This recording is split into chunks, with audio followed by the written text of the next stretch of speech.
자, 지난 시간에 그 음양에 대해서 한번 살펴봤죠.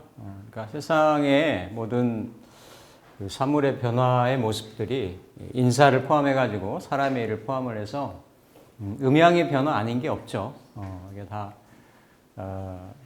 사주팔자도 그 바운다리 내에 들어가기 때문에 우리가 음양의 이치를 근원적으로 파악하고 안다라는 것은 사주명리, 사주팔자에 대한 이해도를 좀 더 긴밀하게 가져갈 수 있다. 이런 측면이고요. 이러한 그 음양의 작용이나 또 존재하거나 반응하거나 이러한 모습들이 오행이라고 하는 형식을 통해 가지고 조금 더 구체화되고 세분화된다라는 겁니다. 그래서 이게 다섯 가지의 뭔가 움직이는, 변화하는 요소들, 요체가 있다라는 거죠.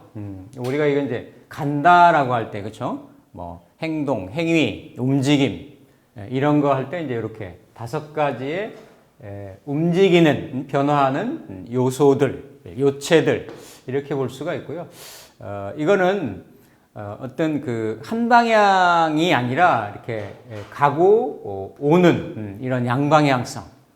그래서 이게 이제 한자로 보면 이거 잘 안 쓰실 텐데 그 이게 자축거리며 걷는다라고 하는 척자입니다.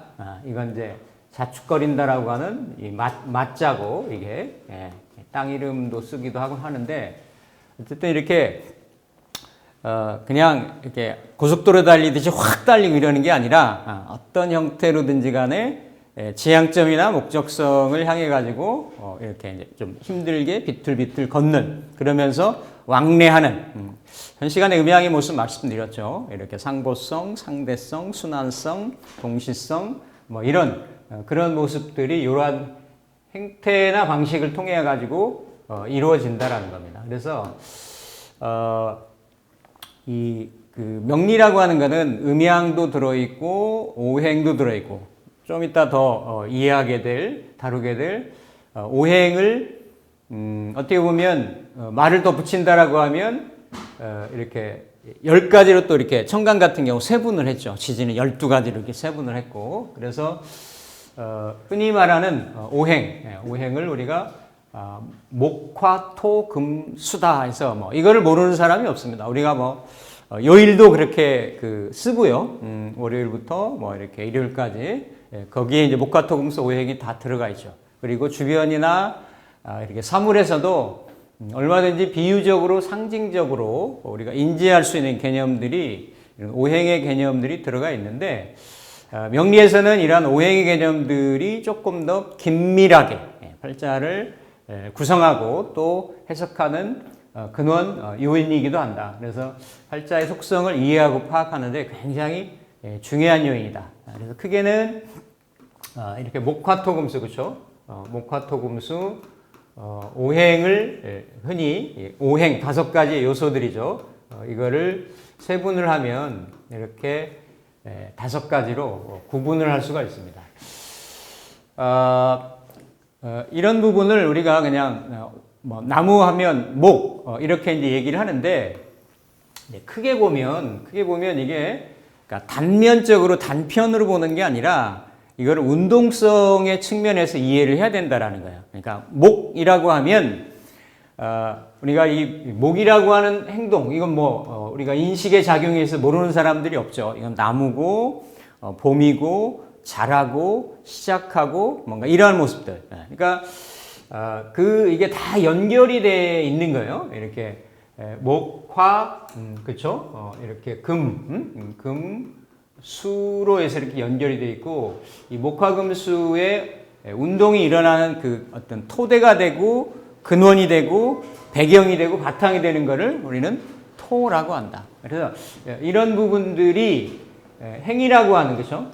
행위라고 하는 움직임을 통해서, 그러니까 이렇게 이쪽에 이런 좌면에 있는 그러니까 이런 운동성은 이렇게 뭔가 상승을 하고 움직이고 위로 올라가고 외부 지향적이고 펼쳐지고 이런 모습들이 이런 과정들이 가장 펼쳐짐에 극까지 가고 또 뭔가 이 극까지 이런 펼쳐짐이 팽창이 이루어지면 다시 이렇게 다시 뭔가 그런 순환의 그렇죠 순환의 이런 회귀성으로 정의 모습으로 들어오고 이런 부분들이 끊임없이 이렇게 순환하고 변화한다라는 거죠. 이런 과정들이. 그래서 그러니까 오행이지만 5가지의 모습으로 보여지는 것은 행의 모습으로 보여지지만 하지만 그 이면에서는 그 근원 에너지가 움직여지는 거예요.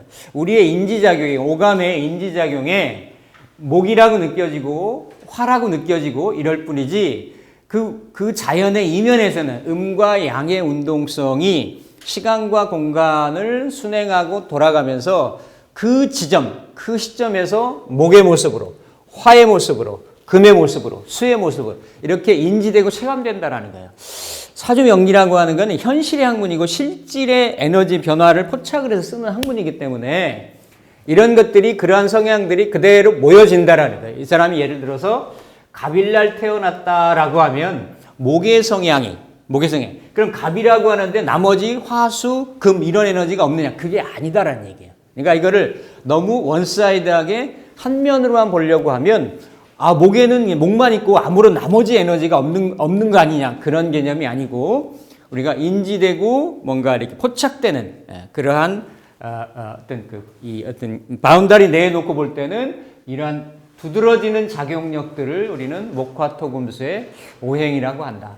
실질적으로도 팔자 내에서 이러한 작용력을 가지고 이렇게 반응을 한다라는 거죠. 그래서 세부적으로 다음 시간에 이렇게 보겠지만 이렇게 뭔가 양의 운동성 그렇죠? 플러스의 운동성 이런 양의 운동성 이런 부분들이 이렇게 목의 운동 화의 운동이라는 거예요. 그러니까 목이라고 하는 거는 목이 어디서 갑자기 딱 떨어져서 시작하는 게 아니라 그 전에 수의 운동성이라는 게 있었다라는 얘기죠. 수의 운동성. 그러면 목의 운동성에 대소, 강약, 비중 이런 게 있겠죠, 그렇죠? 그러면 이게 다 연결이 되는 거예요. 수의 운동성이 수의 받침이 적으면 목이 강하지 않겠죠. 목만 있어가지고 또 반대로 화의 작용력이 화의 존재가 드러나면 목이 그 자기의 실체를 힘을 제대로 유지하기가 어렵겠죠. 그러니까 이런 부분들이 전체의 틀 내에서의 균형이고 조화고 이렇다라는 거죠.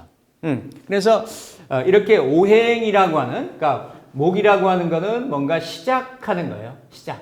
시작하고 출발하고 그렇죠. 출발하고 드러내고 움직이고 또 외부로 펼쳐나가려고 하고 이런 것이 다 목의 형상들이죠. 그러니까 우리가 농부들이 봄에 씨 뿌리고 밭 갈고 씨 뿌리고 하는 거는 뭔가 이렇게 키우려고 하는 거죠. 그러니까 키우려고 하는 목적이 가을에 결실을 얻으려고 하는 결과물을 얻으려고 하는 거거든요. 근데 그 결과물을 얻으려면 어쨌든 가을에 밭 갈고 씨를 뿌려야 돼요. 그러니까 이게 아침에는 사람이 잠자리에 있다가도 문을 열고 밭을 갈러 나가고 일하러 나가고 뭔가 외부 활동을 하러 나가고 사람을 만나러 나가고 뭔가 이렇게 외부로 연결하고 나가고 이렇게 외향적이고 이런 성향들 에너지들을 가지고 있는 게 목이라고 하는 에너지예요.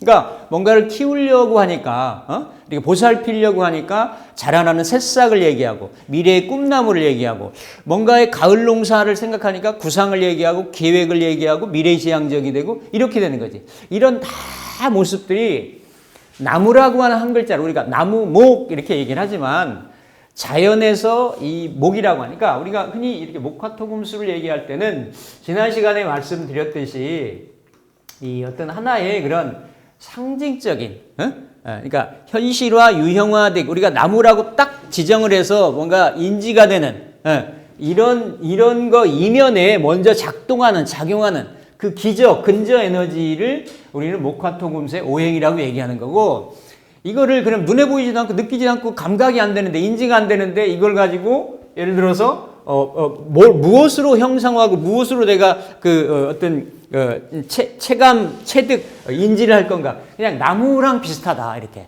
자연에서 보면 나무는 이렇게 자라는 모습이 보이고, 봄에, 여름에 이렇게 파릇파릇하게 되지고, 이러는 모습들이 가장 유사하기 때문에 나무다, 나무, 목이다, 이렇게 하는 거죠. 그래서 목이라고 하는 거는 어진 성분, 어린이 성분, 자라려고 하는 성분, 밖으로 이렇게 나가려고 하는 성분, 이런 모든 성향들이, 연결짓고 이런 것들이 다 목이다. 그걸 그래서 봄이다. 그럼 봄이 겨울 한겨울 지나고 사람이 봄이 되면 어때요? 막 설레고, 봄 구경, 꽃 구경 가고 싶고 막 이렇잖아요. 그죠?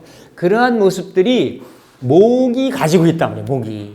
그러면 이러한 성향 속성을 가진 이 어떤 목이라고 하는 글자가 내 팔자 안에 들어오면 그게 일간으로 들어오면 그런 성향이 뚜렷하게 나타난다는 얘기고, 다른 간지에 있어도 그러한 뭔가 봄을 지향하고 외부를 지향하고 스타트를 지향하고 뭔가 미래를 꿈꾸고 이러는 에너지들이 글자들이 있으면 어때요?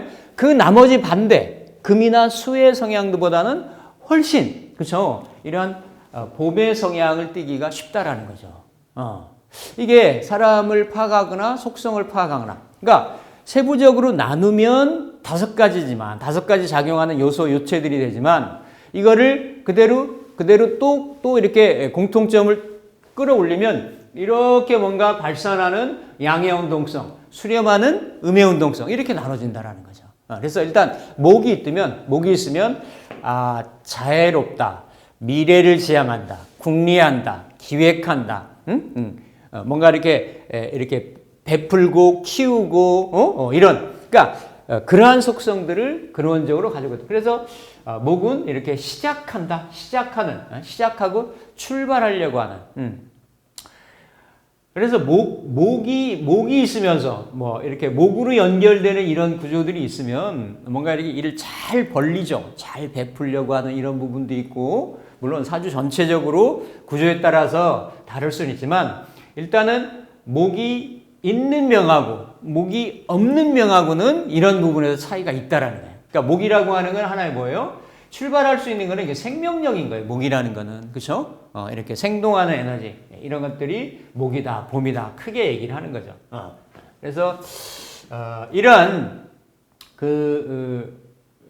이렇게 작용력이 있고, 그 다음에 이게 목이 운동성이 좀 더 이렇게 활발해지고 확대되고 팽창되고 확산되고 그러면 그걸 우리는 화라고 이렇게 얘기를 합니다. 화.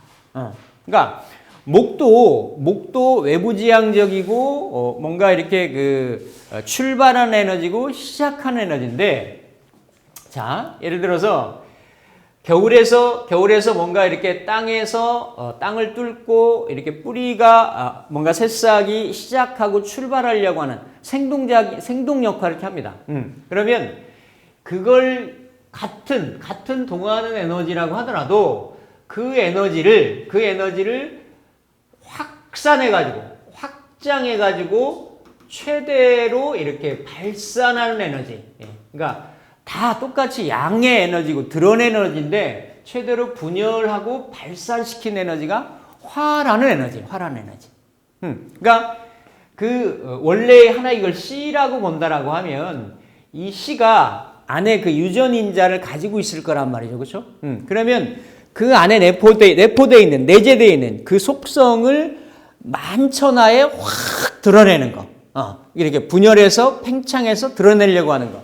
그것을 그 극단에 가 있는 이 팽창의 모습을 화라고 한다. 화.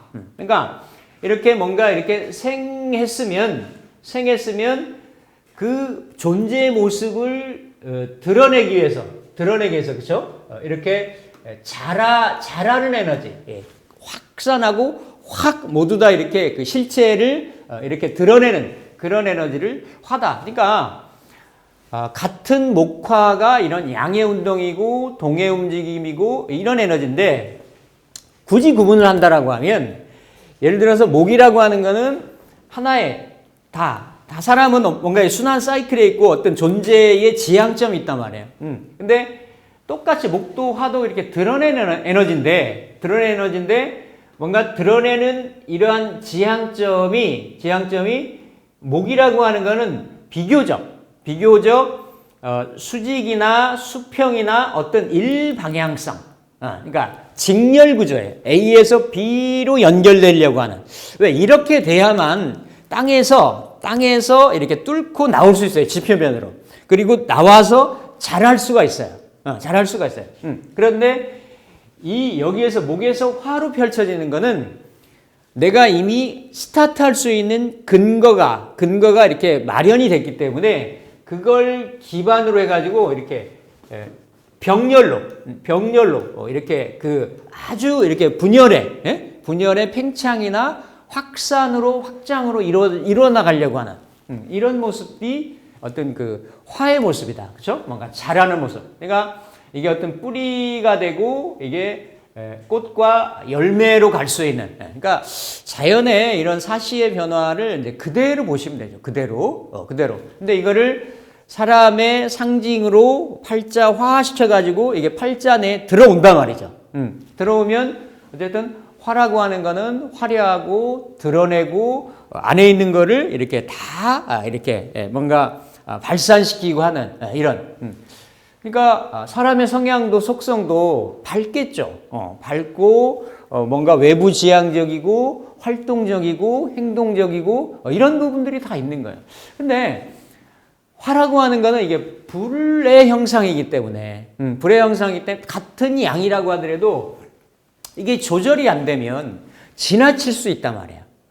한여름에 태양도 그 태양빛을 받아서 현실적으로는 초목들이 이렇게 사람도 그러니까 생명체들이 광합성을 해가지고 뭔가 그 에너지원을 에너지화 시켜가지고 생명의 에너지로 치환해서 이렇게 존재하지만 그게 예를 들어 너무 강렬하면 사막 같은 데서는 이런 초목들이 생명체들이 적절하게 존재하기가 어렵듯이 그런 부분들이 너무 지나칠 수 있다라고 하는 어떤 그런 부분이 있겠죠, 그렇죠? 근데 그런 부분을 이렇게 이 어떤 에너지의 팽창을 더 이상 팽창하지 않도록 하나의 분수를 예로 든다라고 하면 분수에서 이렇게 물줄기가 쭉 올라가는 거, 쭉 시작되는 거, 스타트되는 거. 이게 뭐예요? 이게 목의 모습이에요. 목의 모습. 근데 분수가 올라가면 확 퍼지잖아요. 그렇죠? 그 확 퍼지는 게 화의 모습인 거예요. 근데 확 퍼졌다가 어느 시점이 되면 이렇게 분출력에 의해서 쭉 이렇게 발산이 됐다가 인력에 의해서 그게 다시 회귀가 됩니다. 원래 떨어졌던 자리로. 그 끝에, 그러니까 에너지의 어떤 분열 발산과 수렴 통일이 딱 이루어지려고 하는 그 정점.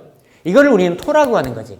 그러니까 화가 더 이상 팽창하지 않도록, 더 이상 분열하고 산실되지 않도록 이렇게 막아주는 거. 이런 거를 토. 그러니까 토의 모습이 여러 가지 형태로 나타납니다. 비교적 목화금수는 그래서 우리가 흔히 이거를 철학적으로 얘기할 때는 사행이 존재한다라고 해요. 사행. 오행이지만 사행이고 일행이 토가 되는 토는 그 사행 안에 들어가 있다라고 얘기를 하는 거지. 예. 그래서 순차적으로는 우리가 이거를 토를 장하다 이렇게 얘기해. 긴 여름이다. 여름의 끝이다라고 표현하는 거죠. 그래서 이거를 화토동법이다 이렇게 얘기도 하고 그래서 실제 우리가 이런 토의 모습으로 존재를 하죠. 그러니까 목화지기를 이렇게 더 이상 분열 팽창하지 않도록 그 끝에서 이렇게 울타리를 쳐가지고 이렇게 뭔가 화기의 세력을 수렴하려고 하는 그런 모습. 그게 토란 말이에요. 근데 그 토가 그렇다고 완전히 수렴이 된 거는 아니야. 수렴이 되려고 하는, 그러니까 양도 아니고 음도 아니고. 예. 그래서 그거를 중용이다. 중정직이다. 중간 기운이다. 중간 에너지다. 이렇게 얘기를 하는 거예요. 이렇게. 그래서 그러한 글자의 속성을, 그러한 에너지의 속성을 누가 가질 수 있다? 사람이 가질 수 있다라는 얘기예요. 사람이. 예. 그래서 이렇게 뭔가 화의 단계를 지나고 토로 이렇게 수렴이 되면 그러면 현실적으로는 이 토라고 하는 거는 이렇게 어떤 변화가 이루어질 수 있는 이게 바탕이 되고 근원이 되고 토대가 되고 이러는 것들이죠. 그래서 이런 토의 시기를 그래서 토는 이렇게 중개한다, 매개한다, 중용직이다. 그리고 어쨌든 토는 이렇게 생장이나 수렴하는 에너지도 아니고 어느 정도 이렇게 틀이 딱 굳어져 있기 때문에 토가 안정적이기도 하지만 그래서 상당히 이렇게 보수적이기도 하는 거예요. 그러니까 흔히 말하는 그 땅이라고 토라고 보면 이 토가 왔다 갔다 해서는 이 땅 위에 있는 나무들은 자라고 지고 수는 흐르고 이럴 수 있지만 그 바탕이 되는 토는 흔들리면 안 된다라는 거지. 아니 그 earthquake 이게 나면 모든 그 존재할 수 있는 것들이 근원처를 잃어버리고 불안하게 되는 거죠. 그렇죠? 그래서 토는 그러한 중용이나 중도를 지향을 하는데 그러려면 자기 영역에 대한 자기권을 지키려고 하는 그런 보수성 같은 거 이런 거를 갖는단 말이에요. 그러니까 이런 게 다 양면성들이 있는데 어쨌든 그런 토의 단계를 이렇게 지나면 결국은 어때요? 이렇게 물극필반이다. 물이 이렇게 극으로 가면 반드시 이렇게 반대 운동을 한다라는 거죠. 반대 운동. 이게 결국 이 안에 들어있는 게 무슨 운동이에요? 순환 운동이에요. 순환 운동. 이런 부분들이 뭐냐면 명리에서는 역극이라고 얘기해요. 역극 내지는 반극. 좀 이따 배우겠습니다만 예를 들어서 이게 목의 운동성이 두드러지고 강해지고 세력이 있으면 목은 오히려 어때요? 토를 극하려고 한단 말이에요. 우리가 목극토 이렇게 얘기하듯이. 그런데 내가 극해야 될 대상이 되는 이러한 토의 세력이 강해지면 목이 토를 원래는 에너지적으로 극해야 됨에도 불구하고 극이 안 된단 말이죠. 역극, 반극, 이렇게 얘기를 하는 그런 근원들이 이렇게 물의 성질이 그 원사이드하게 한쪽으로 극광하게 되면 반드시 그 반대적인 작용이 일어난다. 그래서 이거를 우리가 하지, 동지 이렇게 얘기를 하죠. 이렇게 하지, 동지. 그러니까 비교적 춘분이나 추분 같은 데에서는 그런 음양의 어떤 그 에너지가 아주 강렬하게 이렇게 전환되거나 순환되거나 응축되어 있거나 이렇지는 않아요. 그런데 수화에서는 그런 작용들이죠. 이게 크게 어때요? 이게 이런 경우는 그냥 양에서 양으로, 그렇죠? 음에서 음으로인데 큰 음과 큰 양이 바뀌는 거란 말이에요. 그래서 이런 데서 우리가 이렇게 하지에서는 겉으로는 뜨겁고 이렇게 막 덥고 열기로 이렇게 차 있고 한데 그 안에서는 이미 어때요? 이렇게 일음이 시생한다. 일음이 시생. 반대로 여기서는 일양이 시생한다. 이렇게 얘기를 하는 거죠. 그래서 이렇게 되면 여기서 이제 기세가 전환되고 순환이 돼가지고 이렇게 수렴하는, 그렇죠? 수렴하는 금의 운동성을 갖습니다. 그러니까 금이라고 하는 거는 그러니까 이렇게 봄에는 뭔가를 내놓는 생하는 에너지고 금은 걷어들인 에너지. 걷어들인다는 것은 안으로 내면적인 응축이나 내면적인 수렴이나 내면적인 뭔가 숙성 과정을 거치는 거거든. 그게 흔히 말하는 우리가 내실이라는 거죠. 내실. 그러니까 외면적으로 화려함을 실체를 드러내는 과정을 거쳤다라고 하면 그 과정을 통해 가지고 안에의 실체. 왜 실체가 필요하냐면 우리 이걸 가지고 먹고 영양분을 습득하고 이러지만 자연의 입장에서는 안에의 실체가 이루어져야 그 다음 사이클이 또 시작이 될 수가 있어요. 이게 순환의 법칙 때문에 그래. 그런 게 없으면 그냥 원 사이클만 하고 어때요? 끝나는 거야. 끝나는 거야. 그래서 사람도 계속 대를 이어가지고 뭔가 생산을 하고 인류를 이어가려고 하는 이런 부분들. 종자도 그렇고 모든 생명체들은 이러한 근원적인 지향점이나 속성을 가지고 있단 말이에요. 그래서 그렇게 되려면 이게 뭐예요? 뭔가 수렴이 돼야 되는 거지. 응축이 돼야 되는 거지. 그쵸? 이런 거는 역사에서도 이러한 현상들을